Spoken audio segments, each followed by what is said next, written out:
केवल दुख और विपत्ति होती है तभी गुरु जी के पास आते हैं, नहीं तो नहीं आते। ऐसी प्रीत होती है, बस दुख है तब।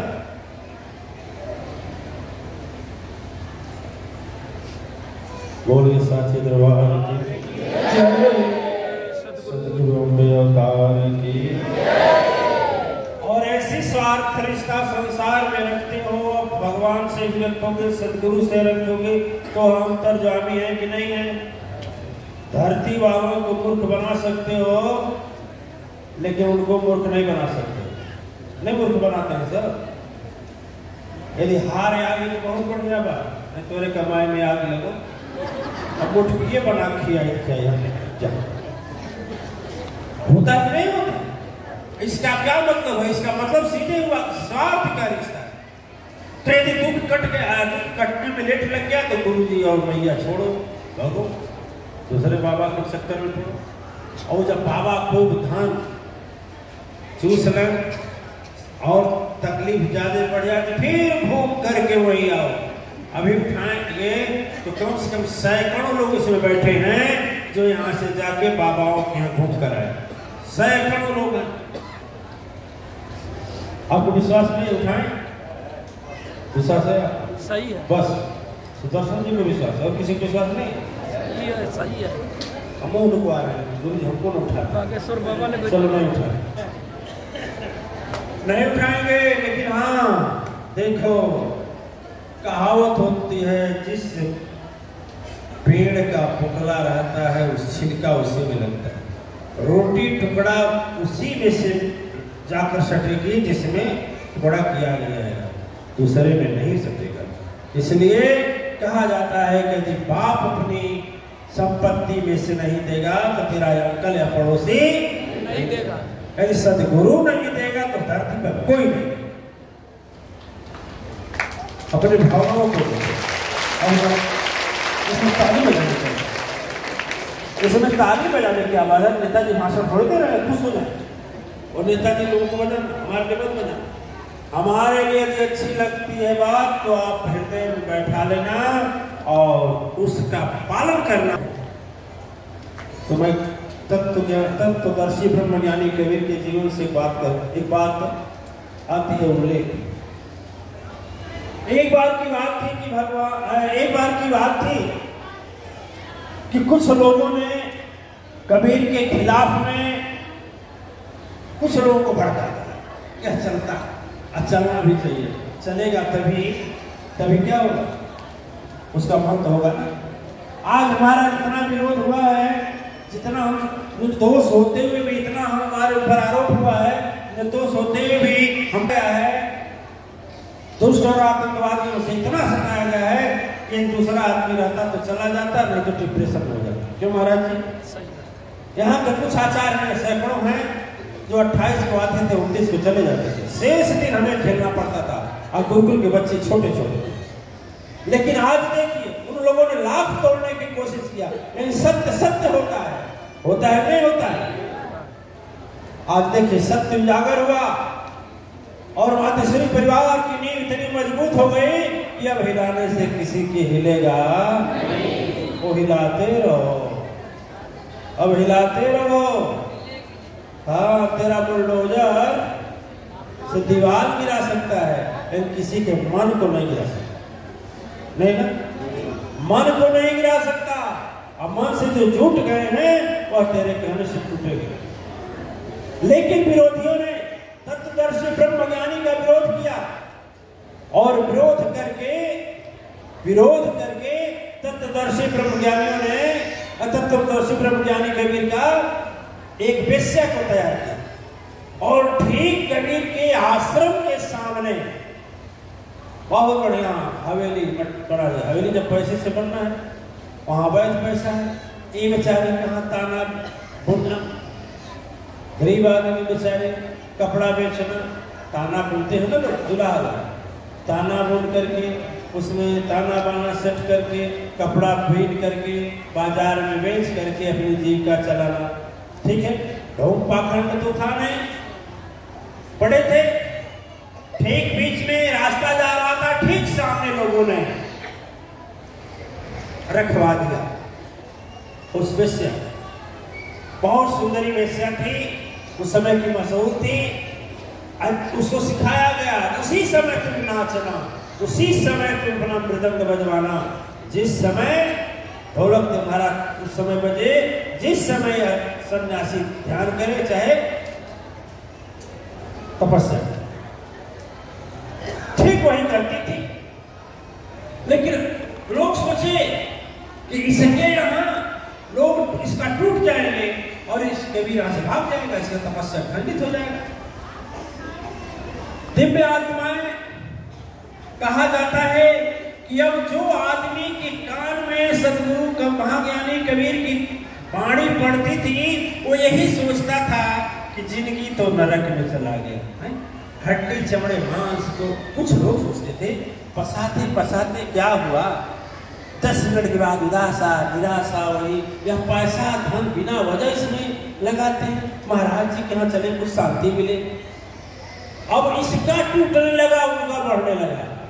देखिए माया, माया किसकी? गोरखपुर की नहीं, परम शक्ति सत्ता की माया। या देवी सर्वभूतेषु बुद्धि रूपेणम, जो सरस्वती के बुद्धि को भी बदल सकती है। आप लोग देखे थे ना, सरस्वती जी की बुद्धि को बदली नहीं बदली, भैया बदले ना, प्रमाण में आया था ना। तो यानी जो सरस्वती जी को भी बुद्धि देती है, वह शक्ति जगत जननी क्या की वहां पहचाने वालों के ऊपर सदगुरु के वाणी का प्रभाव पड़ने लगा और उसका कोठा की जाने की संख्या कम हो गई। वहां बहुत बढ़िया मार्बल लगा है, सुंदर झंड चल रहे हैं, फूल बिछे हैं। आई बेचारे गरीब झोपड़ी है, गरीब की झोपड़ी है, नीचे मिट्टी है, बहुत बंद गोबर ला करके लिख दिया गया, बस सूखी रूखी चटाई बिछी हुई है, गद्दा भी नहीं है। लेकिन वहां से लोग आने लगे और वहां जुटने लगे। डाह होगा कि नहीं बोलिए? अरे सबसे पहले तो उसको डाह होगा जिन लोगों ने खिलाफ में भड़काया और उनका योजना पूरा हुआ नहीं हुआ। अहंकारी आदमी हार मानने के बाद भी यह नहीं देखेगा कि आखिर क्या गलती है कि मैं इसका इतना सजा पा रहा हूं, फिर भी वह उसके पीछे पड़ा रहेगा, उसके पीछे उसके पीछे उसके पीछे। अब क्या हुआ? अंत में हार गए सब, बोले ऐसे नहीं मानेगा, एक काम करो, आग लगा दो इस तपस्वी के कुटिया में, आग लगा दो।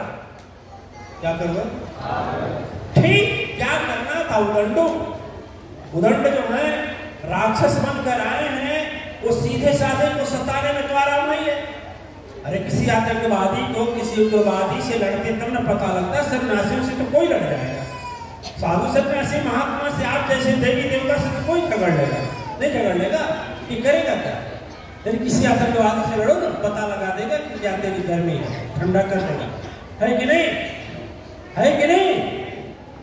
तो अब तुरंत तैयार हुआ और आग लगा दी गई। किसमें आग लगा दी गई? झोपड़ी में आग लगा दी, झोपड़ी जलने लगा,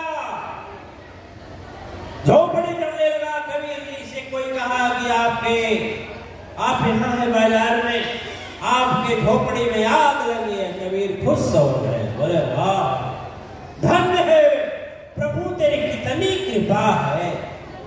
उस तरह से जब हम सोते थे ना, तो जब आंख खोलते थे तो दिखाई नहीं देता था, ऊपर झोपड़ी थी। अब तो जल करके खत्म हो गई। अब तो तेरा रिश्ता और मेरा रिश्ता और नजदीक हो जाएगा जब आंख खोलूंगा, आकाश में तुझे देख, ठीक है। लेकिन हाँ देखिए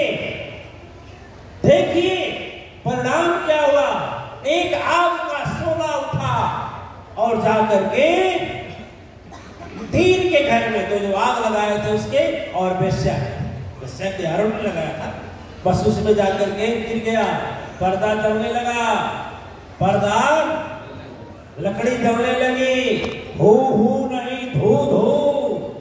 पलंग जलने लगा, गद्दे रजाई जलने लगे, मैट जलने लगा, ड्रेसिंग टेबल, सोफा, बेड में आग की लपटें निकलने लगी। लोग बोले बुलाओ जल्दी बुताने वाला। वेश्या के समझ में आ गया कि धरती पर कोई बुताने वाला उतारने वाला तुरंत भागी। उसको चढ़ाने वाले लोगों ने रोका, मत जा, हट, किसी की बात नहीं मानोगे, हट। आज भोग रही हूं तेरी बात मानकर, ग्राहक भी कम हुए और घर में भी आग लग गई। हम तपस्वी का आग लगाने के लिए योजना बनाए, लगवा भी दी और हमारा घर जल रहा है। भागी और चरणों में गिर गई। जहां कबीर जी हाथ जोड़े आकाश की ओर मगन होकर के भजन गा रहे थे, बड़ी तेरी माया कोई समझ न आया। आग लगी मेरे झोपड़ी में, दया आप बरसाए जी। जो और था दर्शन का उसको आप हटाए थे। अब तो जब भी नींद टूटेगी तब आकाश मार्ग में आपका नमन कर लूंगा प्रभु, बहुत बड़ी दया। कभी आपके पास ऐसी दृष्टि हो जाए कि यदि कहीं आपका बिगड़ता है तो उसमें भी पन्ना देखें तो जरूर पन्ना दिखाई देगा। इतने में पहुंची वह वैश्या, चरणों में गिर कर रोने लगी कि महाराज क्षमा करें, महाराज क्षमा करें, महाराज क्षमा करें। चरणों में गिर गई, महाराज क्षमा करें। वो बोला क्या चीज का क्षमा करें, हम तो दिल से बददुआ भी नहीं दिए, श्राप भी नहीं दिए, क्षमा क्या करें। कहा उधर देखिए, आपका जितना जला है उतना की हमारी हारमोनियम थी जल गई। हारमोनियम होते हैं ना, जल गई। अब सोचिए आपसे कई गुना विनाश हो गया, जितनी कमाई थी सब ध्वस्त हो गई। बोले कबीर जी देखो भाई, इसमें मेरे तेरे बीच में कोई झगड़ा, ये तो मेरे यारों का झगड़ा है। तेरे यार ने आग लगवाई, अब मेरे यार से बर्दाश्त नहीं हुआ। बस तुरंत पवन देवता का कोई इशारा किया कि उठाओ, आग को उठाए। पवन देवता तेरे कोठे पर फेंक दी। अरे मेरा यार का तो साथी पवने देवता है, वरुण देवता है, एक देवता है, जम देवता है, इंद्र देवता है, यही है ना। तो हमारे यारों हैं, तुम्हारे यार ने आकर के आग लगा दिया। तेरे पास गुंडे हैं, बदमाश हैं। तेरे गुंडे बदमाश ने क्या किया, घमंडी जो है, चाहे अधिकारी हो, चाहे दुकानदारी हो, चाहे व्यापारी हो, जो भी हो, तेरे पास जो भी आते हैं, सारे यारों ने योजना बनाया, आग लगा। और मेरा यार ने क्या किया, उसे देखा नहीं गया तो पवन देवता को आदेश दे करके एक आग का सौदा तेरे यहाँ भिजवा दिया। बहुत साचे दरबार है। आज बताइए हमें कि संसार की यारी अच्छी है कि भगवान की यारी अच्छी है? करेंगे आप लोग यारी आज? फिर से ऊपर नहीं करेंगे, फिर नवरात्र गीता भूल जाएंगे। चलिए, हमारा जगाना काम है, जागो या चाहे। हम तो भाई देखो वाक देते रहेंगे, चिल्लाते रहेंगे, जागो जागो। एक हमारे में क्या अधिकारी हैं, जब नहीं हुआ था नौकरी तो मानते थे गुरु जी की दया से हो गया, जब हो गया 2-4 बार आए, उसके बाद देखते हैं उनका फोन ब्लॉक रहता, उनको फुर्सत नहीं है। ठीक है, अब